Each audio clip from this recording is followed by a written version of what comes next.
Hello.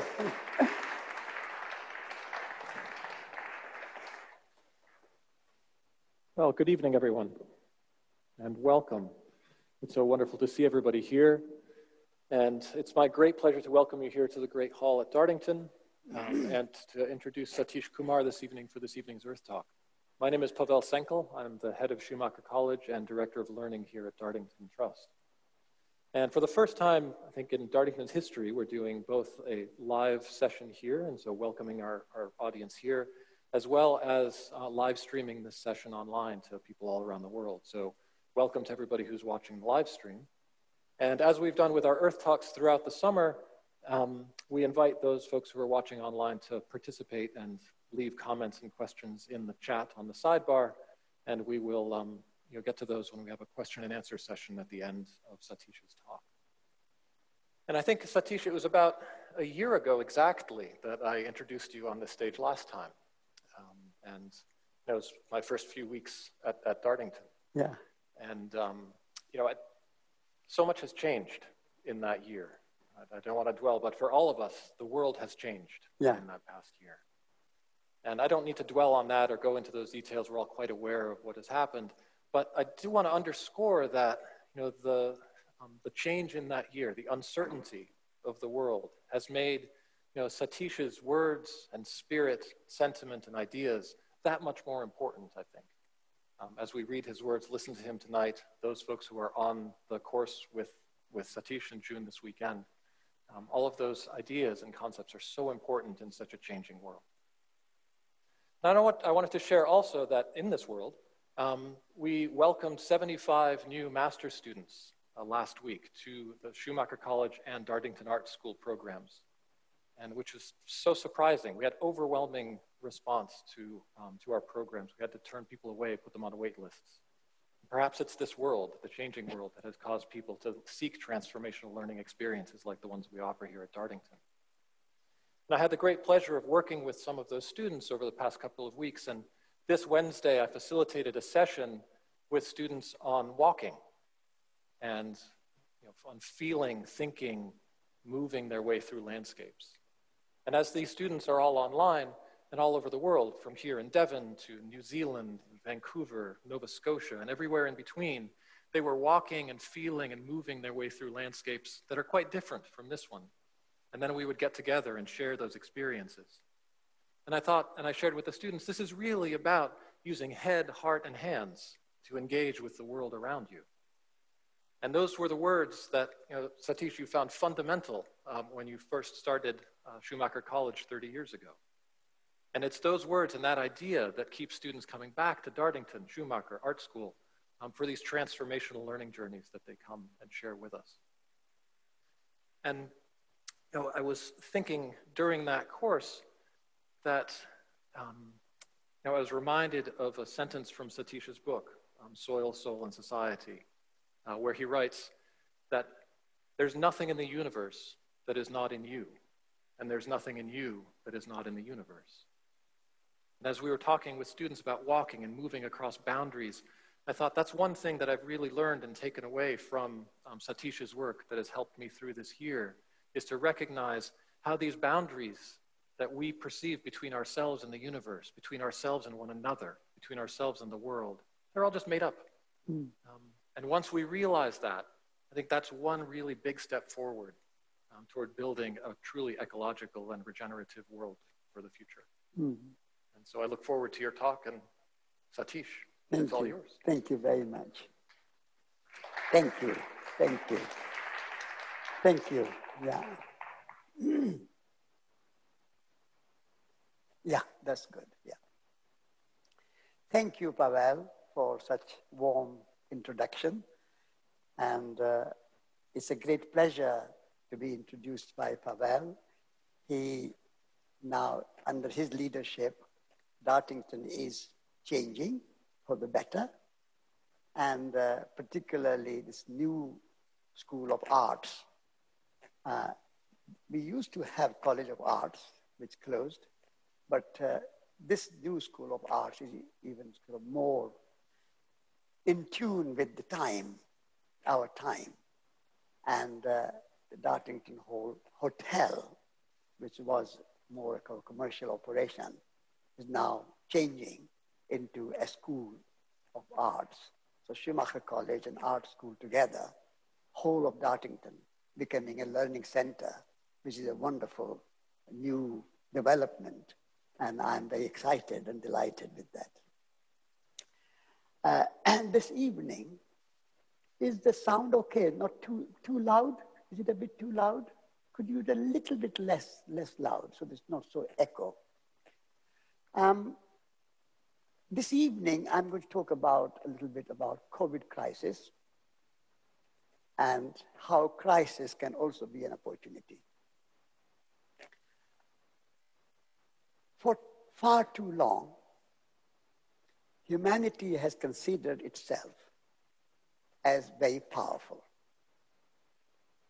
And some of the scientists like Francis Bacon said, we are powerful and our job is to conquer nature, subjugate nature, and steal the secrets of nature for human benefit.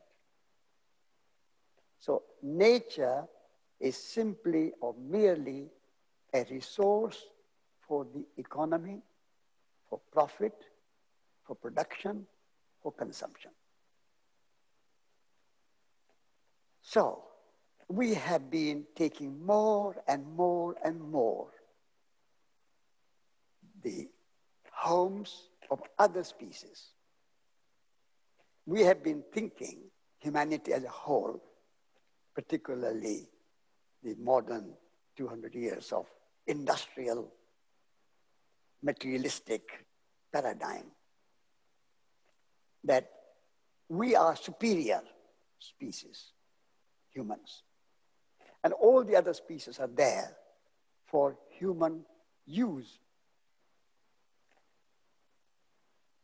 And as Pavel said, quoting from my book, we humans are not separate from nature.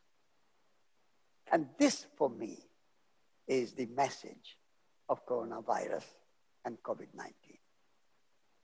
And nature is saying that you humans think that you are so powerful and you can conquer nature, and you are at war with nature, and the way you are treating nature, like cutting down rainforests left, right, and center, and using animals in factory farms, and treating soil as if it's a dead soil, and therefore chemicals and fertilizers and pesticides and herbicides and all the poisonous things you put in it, and treating the whole earth as a dead rock. This can't go on.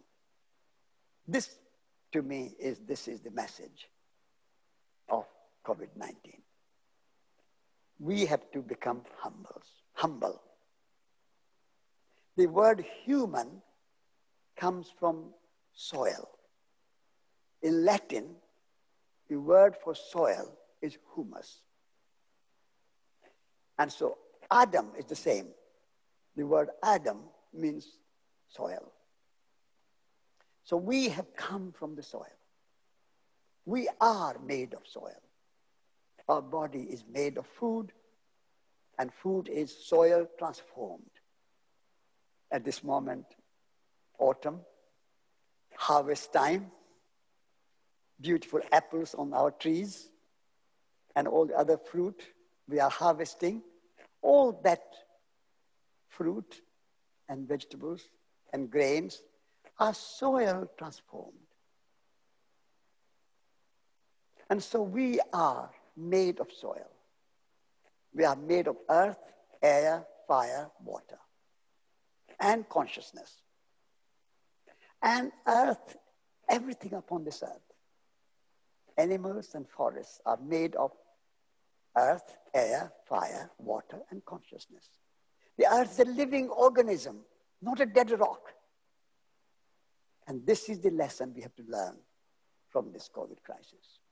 So I hope that when we go through this difficult period,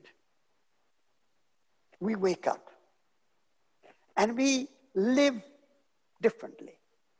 At the moment, we have been encroaching and encroaching and encroaching the world's natural habitat what we call resources. They are not resources. They are source of life. Nature is not only an instrument for economy and profit and production and consumption. Nature is life itself. As I said, the word human comes from humus, soil. The word nature means birth. Like a mother, when she's pregnant, she has a test. It's called prenatal check. And after the birth, postnatal check. The word natal and nature come from the same root, etymologically. So whatever is born is nature. So we are nature. And what we do to nature, we do to ourselves. If we poison the water, we drink it and we become ill. If we poison the air, we can create carbon emission and create global warming and create climate change, and that rebounds us. So we have to live as nature lives. And we have to feel one with nature and live within our means. Then nature is not mean.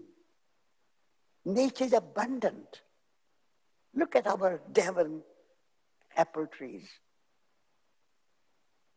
We planted once upon a time, maybe our ancestors planted, or when you were young, you planted one small seed, a tiny brown pip.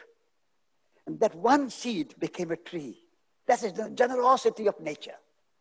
And that one tree has 100,000 branches and 10,000 leaves and thousands of blossoms and fruit. And not 1 year, but 10, 15, 20, 50 years from that one seed. So nature is not mean. Nature is abundant. Nature is generous.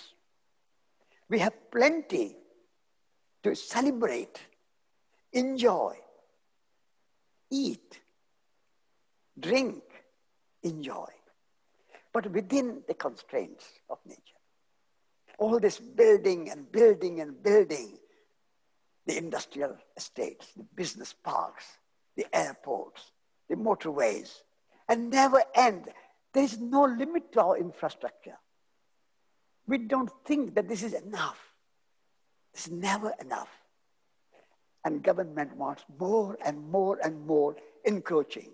And the industrialists and business people want more and more and more of nature and turn that nature into concrete and roads and railways and motorways and airports and factories and shops and cities and so on and so on. There's no limit. And when there's no limit, there's no freedom. Freedom requires limit.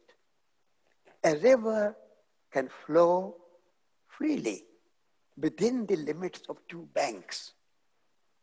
If there are no two banks for the river to flow and meander to go to the sea, it becomes a flood. And that is happening now. We are living in that limitless flood of materialism and consumerism.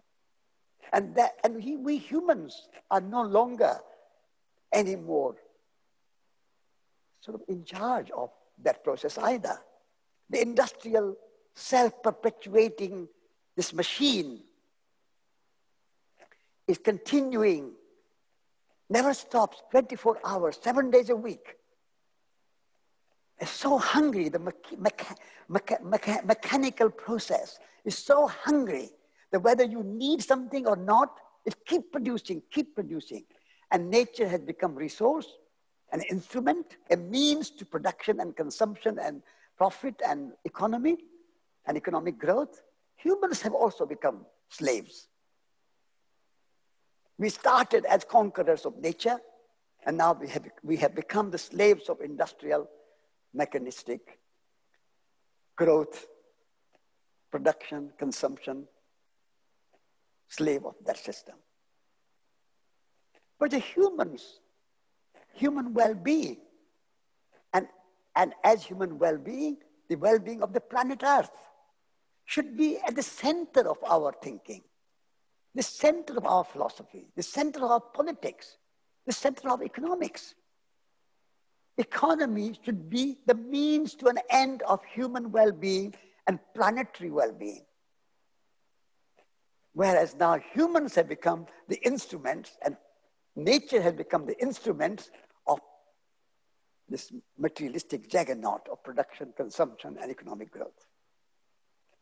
This system, which had been going for last nearly 200 years and accelerating in the last 100 years, and even more accelerating in the last 50 years of urbanization, industrialization, mechanization, and so on and so on.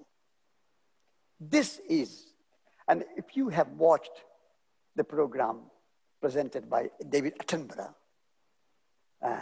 Extinction, the Facts on BBC. I missed on the day, but then somebody reminded me or told me, so I watched it on the BBC iPlayer, which generally I don't watch any programs, and it's a very good program.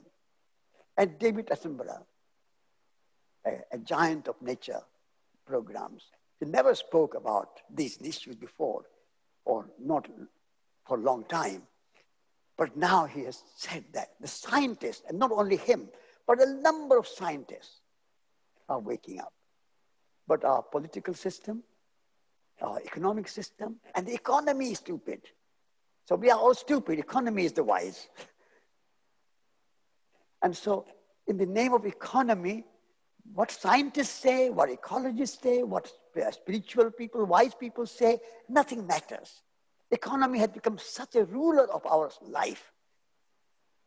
And actually, although we are all supposed to be educated, and the people who are in the ruling places, in 10 Downing Street or wherever, they're all from highly educated universities, highly respected universities like Oxford and Cambridge. But they don't know the meaning of the word economy. Once I was invited to London School of Economics to speak there. And I asked my London professor, who was my host, she was showing me around. And I said, where is your Center for Ecology or Study for Ecology or Department for Ecology? She said, no, we have some environmental studies, some development studies, but we don't have department or Center for Ecology. I said, you are teaching economy without teaching ecology. Do you understand the meaning of the word economy and ecology? I don't think the people at the School of Economics know the meaning of economy. She said, what do you mean? I said, economy and ecology come from the same root, the Greek words. Ekos means home. And in the wisdom of the Greek philosophers, home is not only your home where you have bedroom and bathroom, or your village home, or your town home, or your country home, but the entire planet is your home. It's a beautiful word, ekos. And logos, from which becomes ecology, logical, logistic, logos means knowledge. So ecology means knowledge of your planet home, all the species and their relationship with each other and how they complement and live with each other in harmony with each other and how everything works together. The ecosystem, which is our ecosphere, biosphere, that's the whole planet home, earth home.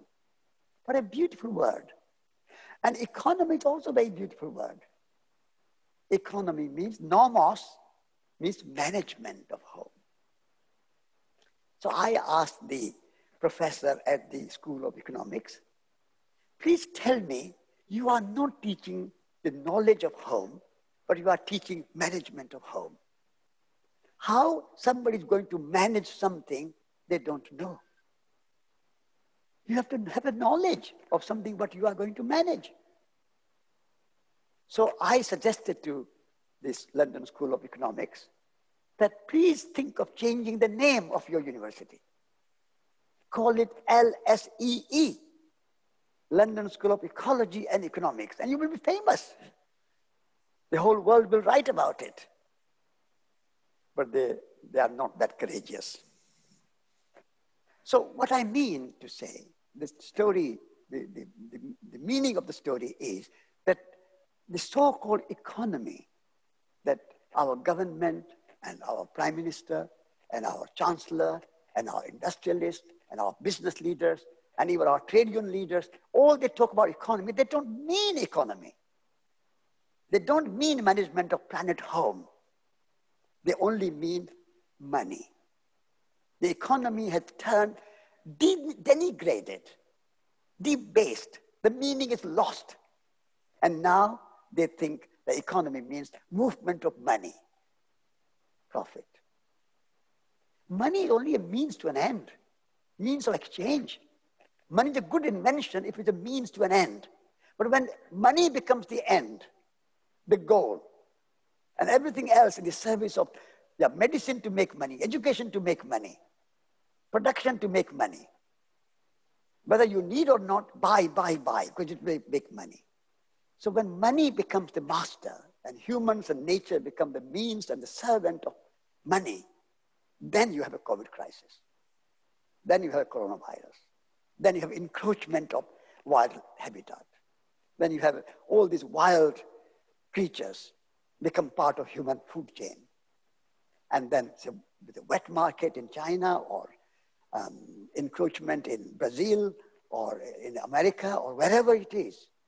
So we need, if we want to learn a lesson from this COVID crisis, which is a terrible time because so many people are suffering from illness. And so many people have lost their loved ones.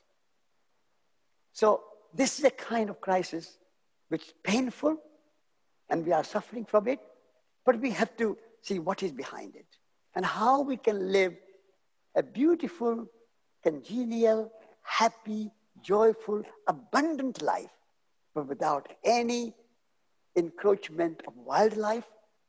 Because we have got plenty of land, enough for 7 billion people to feed, if we don't waste. 40% of food is wasted in England, in Britain. And in America, maybe even more. And pollution, waste and pollution are the two huge curses of our civilization. So if we can eliminate, like in nature there's no waste. I mean, in our garden, we have 15 apple trees. And the apples fall on the ground. We pick them, but some of them are not quite, they are sort of becoming soil again, soiled or rotting. So they become part of the soil again. They become compost. There's no waste in nature. But humans, we create waste. And landfills are filling with plastics and oceans are filling with plastics. If we go on, the fishing industry is destroying our oceans. And plastic is destroying our oceans. And so land, oceans, water, everywhere, forests, rainforests, everywhere, in Asia, in Africa, in South America, everywhere. If we go on this way, then only we humans ourselves have to blame for any crisis that we face today. But it's a crisis, even greater crisis is going to be climate change and global warming. And so we need to find a new way. One of my book, the latest book, is called Elegant Simplicity. I want elegance. I want beauty. We have to protect beauty. And we have to protect elegance and good life. But live simple life. Albert Einstein used to say that any fool can make things complicated. It requires a genius to make things simple. And so we need to simplify our life. We have to honor back the old traditional forgotten values like frugality and thrift and simplicity and living within your means and celebrating the quality of life rather than quantities of possessions. Houses are full of stuff which we don't use. The attics are full of stuff we don't use. The offices are full of stuff we don't use. So much stuff. Production. And even we can't consume because we have only one mouth to feed and only one body to clothe. How many suits can you wear? How many shoes can you wear? You have 20, 30 pairs of shoes in your wardrobe and 10, 15 suits of your clothes in a wardrobe, but you can wear only one or two, or one at a time, but you can have few. But this wasteful lifestyle, in my view, is connected with this crisis. So we need a new awareness, a new awakening. And that awakening is a kind of global environmental movement. And it's quite big now. It's getting bigger and bigger. Even media is catching up, like BBC's Extinction, the Facts program, and The Guardian, and Financial Times, and all these. Some liberal papers are catching up, but not quite yet Daily Mail and Telegraph, but still catching up. And the Green New Deal is also being talked about in political circles. And so this environmental movement, and when I say environmental, global, holistic environmental movement, I mean not just the natural environment, which is very precious and very glorious and very wonderful, and I cherish it and celebrate it, but I also include in the environmental movement the social justice, social environment, as a natural environment, social environment. And I also include spiritual environment. And our course this weekend, and many of you are part of that course, Nourishing the Soul, is that spiritual environment is part of it. Because without spiritual values, in my thinking, social and kind of natural environment and working for that will remain skin deep, superficial. You know, to have a depth, we need something more than material and external. We need something internal, something more meaningful, something more spiritual, I would call it. And so environmental movement, social movement, and spiritual movement, the natural environment, the social environment, and the spiritual environment. These three environments come together in the holistic environmental movement, which is in a kind of way represented by Dartington and Schumacher College in particular for the last 30 years, and now Dartington embracing that idea. So that's a kind of big picture of the environment movement. And in order to express that in practice, how we bring that into practice, we also have to do three things. First, like many groups are doing, we have to say no to what is wrong, like Extinction Rebellion, like Greta Thunberg, young Swedish woman, girl, and many hundreds of thousands of boys and girls around the world are saying that we cannot go on doing and being and acting the way we are. We have to change. We have to say no to this industrial juggernaut, which is churning around and destroying our natural habitat, natural world. So we have to say, we have to protest. And that is the history. I mean, Mahatma Gandhi protested against the colonialism and imperialism, and Martin Luther King protested against the racial discrimination, Nelson Mandela against the apartheid, and many, many other great movements in the past, and the women's movement, suffragettes and women's rights and women's vote for women's, and all that was coming out of that protest movement. But all these great movements did not stop at protest. They went a step further. They also protected. So the global environmental movement, holistic environmental movement needs also to work at the same time to protect what is good. Biodiversity, cultural diversity, agroecology, small communities, indigenous wisdom and indigenous cultures. There are so many traditions which we have developed over centuries, and they are good. Now, unless the environmental movement also works to protect those, only saying no, no, no is not enough. You also have to say, yes, yes, yes, these are good things that we protect.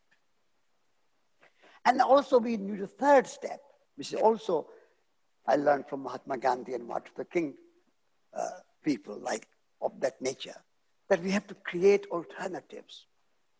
We have to build new models of good living, new education, new agriculture, new art, new crafts, new economy, alternatives, so that we not only say no, no, no, and yes to traditional things, but also be creative, be imaginative.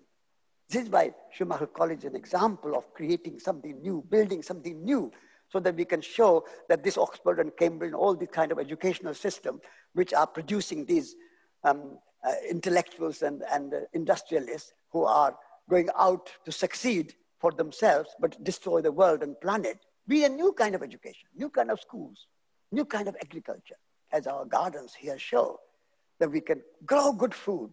Soil is fertile and good and living, Mother Nature. But we have to work with nature. We have to work with the soil and not against nature. So those examples have to be shown. So this is a new trinity. Protest, protect, and build. If we have that, then we are not just negative. We are positive and constructive and creative and imaginative. So this is the kind of new sort of future for the environmental movement. And I very much hoping, and Darting is showing that way, that Darting can become the beacon of this new realization where we protect and build and also say no to what's going wrong and wrong things. And then we have to start from grassroots level. Change never comes from the center. Change will never come from the White House or the Kremlin or the 10 Downing Street or any other centers of power. Change always comes from the fringe, from the margins, from the edges. So big changes happen. Big movements of whether it is a South Africa or whether it's America or whether it's India or whether it is environmental, all the big movements, they start small. A great oak tree emerges out of small acorn. So don't worry if immediately you don't see Boris Johnson changing or BP changing or Trump changing or not changing. We have to build from the bottom up, the grassroots movement. So when we build from the bottom up and it becomes stronger and stronger, the roots are stronger, then the center has to change. And when the center changes, there will be a new generation of new visionaries, and they will have even further new ideals. So our movement is not the final note, that we know everything final, and there will be no further development of new ideals and ideas and movements. It's a continuing process. So for me, the great holistic environmental movement is a journey of life. It's a process. It's not the end. We have not reached the kind of final ideas. We are evolving. And I believe in a process, an evolution, and a journey of life. See why my book is called No Destination. It's not the destination. It's a journey. If we make the journey, beautiful journey, and Pavel should remind people about, we are making a journey in October. It's a kind of connected with the COP26 as a kind of marathon of walking 26 miles a week for 4 weeks in October. And I've committed to walk 26 miles, which is not very big in a week. When I was walking from India to America via Moscow, I was walking 40 miles a day sometimes. So it was very nice and easy to do. So we have to touch the earth, and we have to be the change that we want to see in the world. We have to be the embodiment. We can't just blame and criticize and say industry is bad, the government is bad, and universities are bad, and everybody, business is bad. That's a kind of, in a way you can say that. You can criticize and then nothing happens. But when you embodiment of that change, ourselves, and we become what we are talking about, we show it, be it, then like a radiator radiates the heat, Dartington will radiate change, or you will radiate change. The grassroots movement, transition town movement will radiate the change. And that radiating radical ideas radiating, that's a nice connection of words, will be a wonderful thing. So that's my hope. I mean, I am an activist. I started my activism when I was 18. I joined the Gandhian movement. And I walked at that time with the Gandhian from village to village to village, asking landlords to give land for the poor. And I'm still an activist. I'm 84. And I'm not tired. I'm not burnt out. I have no burnout. I'm enthusiastic about change and transformation. It's a lifelong journey. And we have to act not with arrogance. We have to act in humility. We are the servants of people. We are the servants of the earth, servants of nature. We are friends of nature. We are friends of the earth. That's a beautiful name for an organization, Friends of the Earth. We are friends of people. And we don't, even those who are maybe leading the world of industrialism and materialism and consumerism, which I have talked about, I still don't sort of blame them. We are all participating in that process. We all participate in this industrial system. If we did not participate, if people did not participate, industrialism cannot last. The governments cannot last.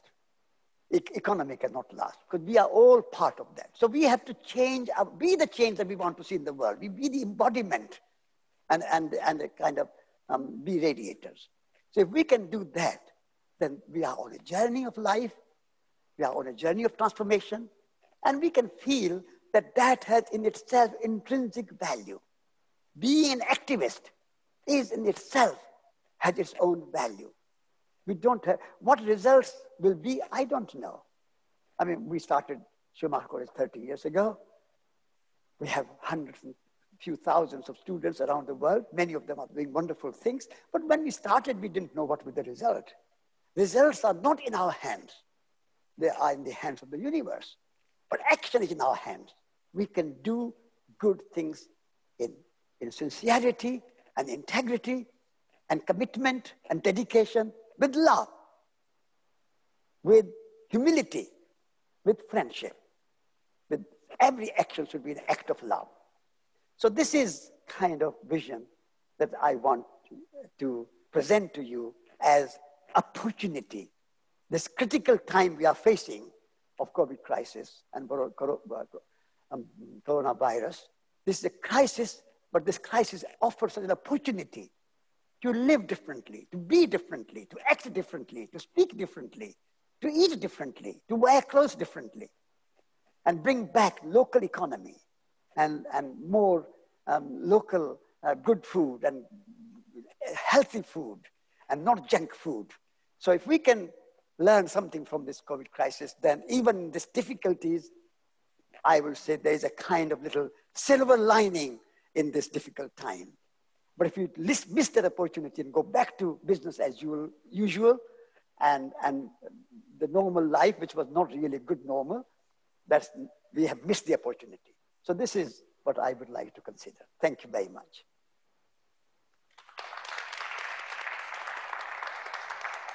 Thank you.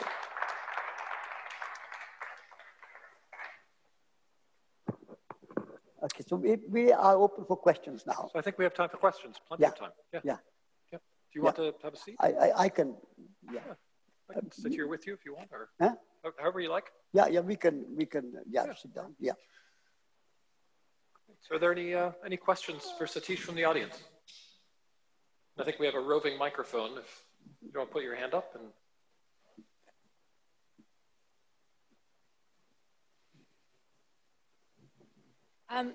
Well, first of all, thank you so much for one against such inspiring talk. My question is, the mainstream, the narrative of politicians to justify this consumerism is that we need to grow the economy. So how we recover the spirit of moderation and try to present an argument which show the benefits of alternatives? So how we live moderately and show, and show the benefits of alternative options. Exist. Yeah. Yes. How we do it? Step by step. There is no, this building was not built in 1 hour or 1 day or 1 week or 1 month. It took a few years to build. So step by step. First, the 3 steps that I would like to suggest. Number 1, as I already spoke, be the example. Start with yourself. We cannot expect other people to do something if we don't do it ourselves. The second step is learn to communicate. We need to have a skillful communication through poetry, through music, through writing books, through great gardening, through whatever action you can do, communicate that to other people. All the great movements have been successful because the ideas were communicated successfully through songs, through great paintings like Guernica. Picasso's Guernica built the peace movement. So communicate the change. That's the second step. And the third is join the others and organize the change. As I mentioned, a few organizations. Join the Transition Town, join Schumacher College, join Friends of the Earth, join Extinction Rebellion, join organic farming, join agroecology, join whatever appeals to you. Each one of us are different. There cannot be one path for everybody. But whatever appeals to you, don't just sit back and wait world to change. We have to become participants. We have to become active in it. So be the change, communicate the change, and organize the change. These are the 3 steps. And then what will be the result? We don't know. We can only do our best. And we can only do our bit. And if we do, everybody does their bit, hopefully things will change. Universe will help. If you plant the seed, then rain will come and make it into a tree. But if you don't plant the seed, even the rain comes, nothing will happen. So rain will come and will help us. The universe will help us. If we act, if we plant the seed, then rain will help to grow it. So just do your best. Be the change, communicate the change, organize the change. That's good. I think there's a question there. Thank you for a wonderful talk, and it was fascinating and wonderful. I wanted to ask, I've been reading your book, No Destination, and a lot of what you've been saying for must be 50 years now, people are suddenly talking about it as if they've suddenly found enlightenment, and it's as if it's a new language. How do you find the patience? You've been saying this for decades and decades and decades, and obviously people haven't been listening. Now it sounds like they're starting to. How do you find the patience and the positivity and the energy to keep going with that message and not get worn down by it? Yes, yes. The thing is that I don't just look at what we have not achieved, but I also look at what has changed. When I started 50 years ago, I became the editor of Resurgence. At that time, not a single windmill was producing renewable energy in Britain. Not one single solar panel was producing renewable energy in Britain. If I went to somewhere to have vegetarian food, they said, what do you eat? Do you eat eggs? Do you eat fish? They didn't know what vegetarian was 50 years ago. Very few people, only few people in very specialist places you could get vegetarian food. Even ordinary homes, it were invited me, I had to say, I'm vegetarian. And people wonder what they can give me. In last 50 years, 1/3 of our energy is coming renewable resources. Vegetarian option has become so popular that any restaurant, any pub you go, there's 2 or 3 options at least for vegetarian. When I started, women were not allowed to wear trousers. And now, even prime ministers and presidents and chancellors wear trousers, women. The place of women has changed. I'm not saying they're perfect. I'm not saying things are perfect. There's a long way to go. But we also have to what environmental movement has achieved. BBC asked me to make a program for them. David Attenborough is speaking out now.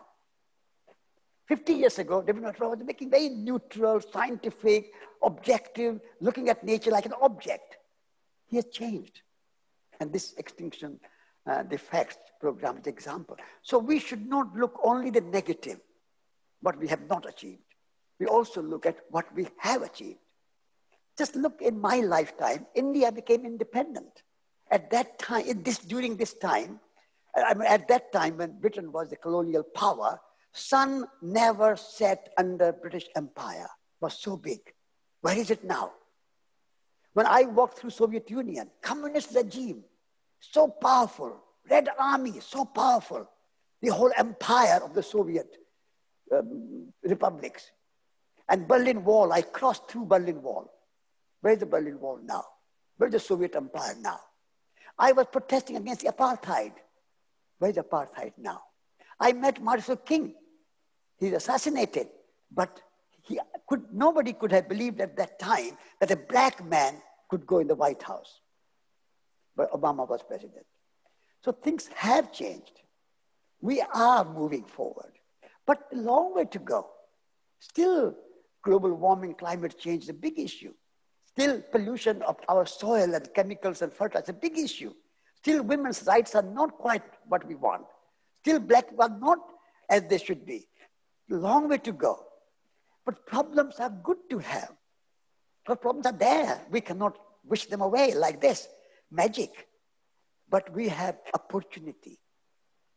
We can be creative. We can become activists. You know, there's no problem.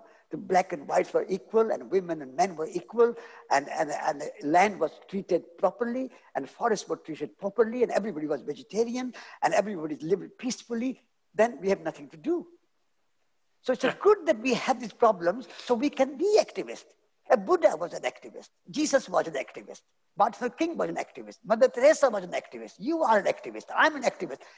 Being an activist is in the service of humanity. There will always be some shortcomings in the world, whatever that is.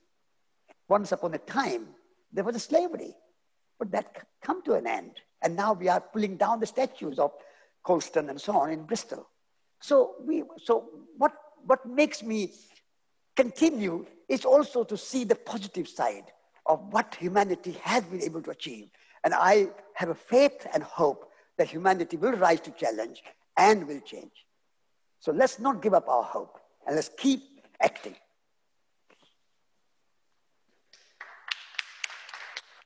Thank you. Your positivity is inspiring, Satish. Thank you. Really is. We have another question. Yes, I mean, I found your talk great. It was lovely. But one thing, I mean, I love this idea of let's all be activists, let's all contribute. However, there is so much embedded in our present system. The customs, the way that we live, the things that we think we've got to have, the number of cars that appear outside an individual home, for example. Not only the mother and father have cars, but the kids have cars, you know? So it's lovely that there's this movement against that. But I fear that we don't have the power to change things quickly enough to make it possible for us to see a new world. And that is very disturbing. Yeah. So. Yes, I agree. We have to change quickly enough. And therefore, for activism, the time is now, not tomorrow. I'm not asking people to act tomorrow. I'm saying let's start the first step the moment we are awakened, we are aware, we make the first step, whatever that first step is. So things are not right, and I have spoken about them, but we can only do what we can do. There's no there's nothing we can do, say, oh, things are too bad, everything is embedded, and everything is so kind of entrenched, and it's very difficult to change. We can say that, but that is not going to change anything. So what I'm saying is that let's not worry so much and spend our time and attention in criticizing only that it's all entrenched and it's all embedded and it's all so stuck and there's no time to change. That will only make us impotent. So I would say, whatever the situation, the room is full of darkness. I can light one candle. You can light one candle. You can light one candle. And if all of us light one candle, the room will be lit. But only when we say darkness is so bad and there's no light and everybody is dark and we can't see anything, what can we do? Darkness is entrenched and embedded. By saying darkness will not go away. So what I'm saying is it's better to light a candle than curse the darkness. Better to start a Schumacher College than say the whole world is falling apart because of the bad education. It's better to start one organic farm rather than saying that the whole world is full of bad, inorganic, chemical farming. What are we going to do? It's embedded and entrenched and bad and so on. We can criticize until cows come home, but that's not going to solve any problem. So what I'm saying is that let's act, speak about it, talk about it, create something new, establish something new. That's all we can do. And if the world don't change and darkness doesn't go away, what can we do? I'm not in charge of the whole universe. I cannot control 7 billion people. I cannot control everything, but I can do in my patch, in my heartland, I can grow, I can plant trees, I can go and speak to some old people. I can do something. Everyone has capacity to do something. We are all potentially a Gandhi. We are potentially a Martin Luther King, a Mother Teresa. We can do what we can, and that's all we can. So let's act and not worry about the darkness of the world. I wonder if we could get some questions from our online community. Jenna, do you have any questions for us? The questions have been, there's quite some synchronicity between the questions that have been asked here and the ones which have been online. I feel that the ones online have been answered by the questions that have been asked. Okay, great. Okay. Thank you. Wonderful. Okay. Any other question? I have a question. Yes. I was actually going to ask those same questions because they really rise from your talk. How do you balance the challenges that we keep facing? The world seems to keep getting worse. Yeah. Yet lots of it keeps getting better. Yeah. And I think perseverance in that message and activism in many different ways is really a wonderful solution. And it's, again, inspiring. Yeah. But I wonder if you could reflect a little on your own activism. And we keep talking about taking the first step. And just literally, thinking about what sort of your walk, how that was sort of a step in activism and how the simple act of walking through a place can be activism. Yeah. Now, at that time, when I went on my long walk from India to 4 nuclear capitals of the world, Moscow, Paris, London, and Washington, D.C. That was the height of Cold War. The Soviet Union with nuclear weapons and America with nuclear weapons, tremendous tension. And the scientists were showing 3 minutes to midnight, 4 minutes to midnight, the kind of very great, sort of grave danger of any time nuclear holocaust. So at that time, I was saying, we have to do something. Now, what can I do? So we decided that we will go to Moscow, Paris, London, Washington, and protest, stand in front of the Kremlin and the White House and so on. But then we said, if we went by plane, nobody's going to take any notice. That thousands of people are standing in front of, and the police will come and say, it's illegal to protest, you are arrested, go away. But if peace has to come from people. So let us walk to Moscow. So reaching Moscow is not important. It's how we get to Moscow. And along the way, we'll meet people, governments, students in universities, news media, radio, television, newspapers. So we'll dramatize rather than just go and stand in front of the Kremlin or White House. And then we said, if we go by on foot, but still we have lots of money. We go and sleep in a guest house and eat in a restaurant, and we keep walking. Nobody's going to much take notice. Nobody's, yeah. So we should do something so that we are forced to meet people. So we decided that let's walk, but walk without any money in our pockets. Then we'll be forced to find somebody in the evening when we walked 20, 30, 40 miles in a village or town to give us food, give us shelters. We have to talk to people. We have to persuade them that we are on a mission. We are best peace activists. So we got a chance to talk to people. And we have to trust in our heart. Because wars begin in fear. Peace comes out of trust. So if we show the trust in people and show trust in ourselves, and so that was our activism. And so we walked every step and without any money and depended on people. And we got media coverage. We were in the Kremlin, we were in the White House, we were received everywhere. And on the way, we were given by a wonderful woman in Georgia 4 packets of peace tea. And the woman said to us that I can't go to Kremlin and White House, but you are going. Please deliver a packet of peace tea to the 4 nuclear leaders of the world and tell them that if they ever get a mad thought of pressing the nuclear button, please stop for a moment and have a fresh cup of tea. And this is a cup of tea, is a cup of peace and a cup of love. And so don't press the button. And so button is not pressed. And the tea is sitting in the Kremlin and White House. And so that was sort of humble. What I'm talking about is humble acts of commitment and humble acts of peace and humble acts of love and humble acts of ecology are the only thing we can do. Like a hummingbird also comes from hummingbird. Hummingbird takes 1 drop of water and puts on the fire in the forest. If everybody does what they can do, our bit, and think big.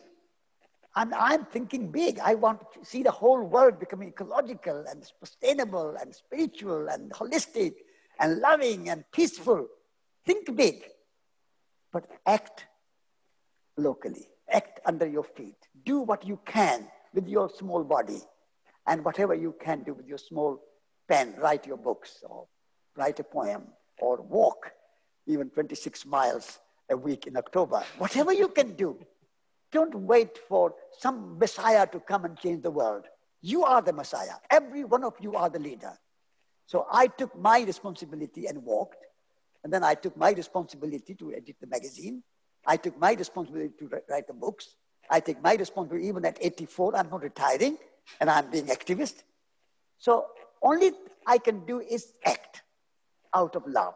And what happens out of my action, whether anybody listens to me or pay attention to me or changes or not changes, is not in my hand, it's them. And why should I expect you to change just because I'm speaking? It's up to you to decide whether you want to do anything or not. I can only communicate. So this is why I said to the lady there, that be the change and communicate the change and organize the change, and then leave it at that. And let people decide for themselves. Because you are the boss. I'm your servant, I'm your friend.